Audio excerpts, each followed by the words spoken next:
Viral di media sosial, sebuah video menunjukkan aksi tentara Rusia menangkap bom.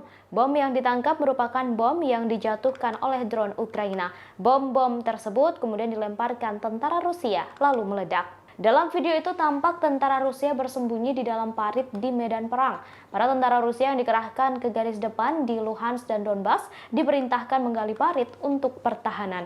Ia menjadi sasaran drone Ukraina yang memiliki peran penting di negara tersebut. Diketahui Rusia dan Ukraina sama-sama menggunakan drone dengan jumlah besar. Drone digunakan untuk mengumpulkan informasi intelijen, mempresisikan tembakan artileri, dan menjatuhkan bom.